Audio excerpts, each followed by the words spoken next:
Hukum mempercayai benda bertuah.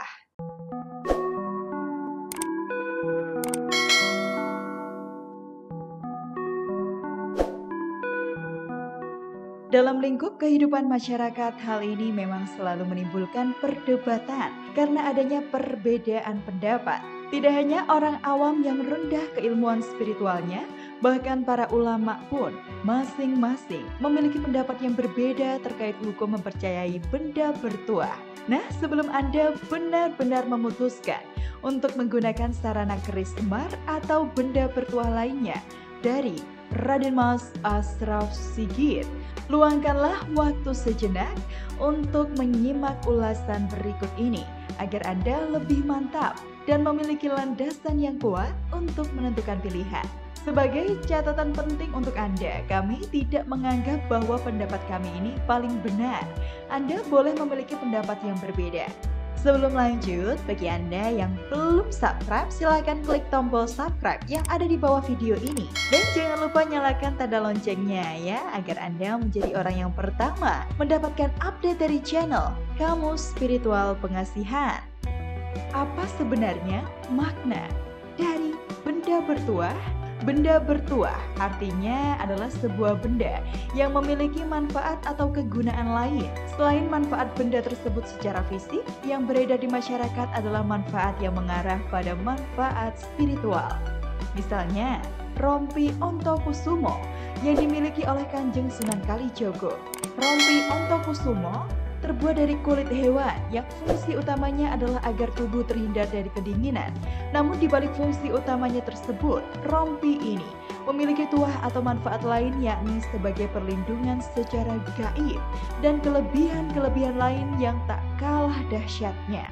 Ada lagi benda bertuah milik Kanjeng Sunan Kalijogo, yakni tongkat Kalimosodo yang selalu menemani beliau di setiap pengembaraannya. Tongkat ini konon katanya mampu mengeluarkan api atau air tiap kali beliau menghentakkannya ke tanah. Selain itu, beragam karomah lain yang dimiliki para waliullah yang tentu saja sudah banyak Anda dengar sebelumnya. Dalam kesempatan kali ini, kami menjelaskan hukum mempercayai benda bertuah dan menggunakannya sebagai wasilah untuk membantu mengatasi permasalahan dalam kehidupan menurut pandangan yang selama ini kami percayai. Tentu saja hal ini juga didukung oleh hadis atau pelajaran dari kisah para nabi dan waliullah tanah Jawa. Menurut kami, menggunakan benda bertuah adalah halal atau boleh selama Anda beriman bahwa segala berkah itu datangnya dari Allah. Penting juga untuk memilih dari mana sumber benda bertuah itu. Apabila benda bertuah itu berasal dari sumber yang baik, misalnya dalam penggunaannya tidak menyekutukan Allah, maka itu baik. Sebaliknya, menggunakan benda bertuah bisa menjadi haram apabila Anda meyakini bahwa benda bertuah itu punya kekuatan yang terlepas dari kekuasaan Allah. Dan apabila sumber benda bertuah itu berasal dari praktek ilmu hitam, maka jelas tidak diperbolehkan. Benda-benda yang dimiliki Nabi dan waliullah. Banyak hadis dan sejarah yang membuktikan bahwa menggunakan benda bertuah itu boleh asalkan iman kita benar, yaitu mengimani bahwa semua keajaiban itu datang dari Allah. Berikut ini kami berikan hadis dan kisah para nabi dan waliullah sebagai bahan pertimbangan. Cincin Nabi Sulaiman alaihi salam.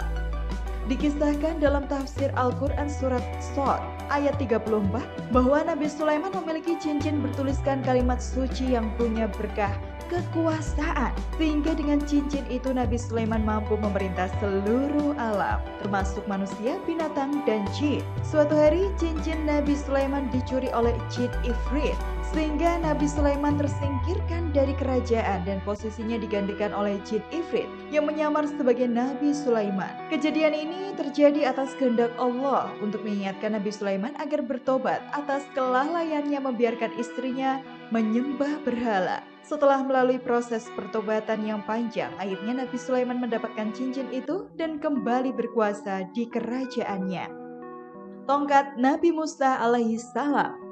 Nabi Musa memiliki tongkat kayu yang dikisahkan oleh Nabi Musa alaihissalam sebagai sarana membelah lautan hingga Nabi Musa dan pengikutnya bisa melewati lautan tanpa tenggelam.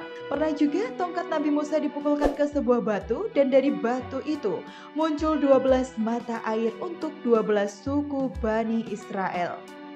Jubah Nabi Muhammad SAW. Asma binti Abu Bakar berkata, jubah ini pernah dipakai Nabi SAW. Lalu kami membasuhnya untuk orang sakit agar bisa sembuh dengan jubah tersebut. Bersumber dari hadis riwayat Muslim, lihat Al-Ajwibah Al-Gholiyah fi Aqidatil Firqatin Najiyah bab tabarruk, ambil berkah bi atharis solihin, dengan bekas orang saleh. Gamis Nabi Yusuf alaihissalam. Sama seperti Nabi Muhammad SAW ketika menaklukkan Mekah, beliau memaafkan semua kaum Quraisy yang memusuhinya. Setelah itu Nabi Yusuf meminta saudara-saudaranya pulang ke Kan'an Palestina untuk membawa ayahnya Nabi Yakub. Nabi Yusuf menitipkan gamisnya dan berpesan agar ayahnya mengusapkan gamis itu ke wajahnya sehingga bisa melihat. Ketika tiba di Kan'an, Nabi Yakub langsung memegang gamis itu dan menciumnya. Lalu Yakub mengaku sangat mengenal pakaian itu. Setelah mencium gamis Nabi Yusuf, Nabi Yakub pun akhirnya bisa melihat dengan izin Allah. Kondisi kesehatan Nabi Yakub seketika sehat dan kembali bugar. Dia bersama keluarganya pun berangkat ke Mesir untuk bertemu anak tercinta yang dirindukannya selama bertahun-tahun. Mereka datang dengan 70 kendaraan. Karomah lain yang dimiliki Nabi Yusuf adalah wajah yang tampan dan daya pikat yang luar biasa.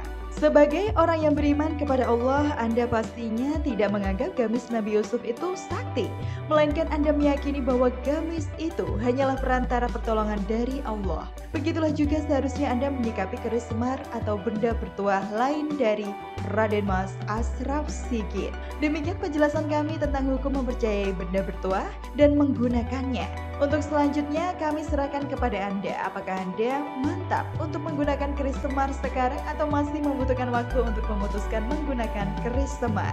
Sebagai manusia yang merdeka, Anda berhak menentukan keyakinan Anda sendiri tentang keris semar atau benda bertuah lainnya. Semoga bahasan ini bisa memberi pencerahan bagi Anda sekalian. Like jika Anda menyukai video ini, ceritakan pengalaman Anda terkait ilmu pengasihan di kolom komentar. Dan bagikan video ini agar semakin banyak orang yang mendapatkan manfaatnya. Terima kasih telah menyimak. Salam Rahayu.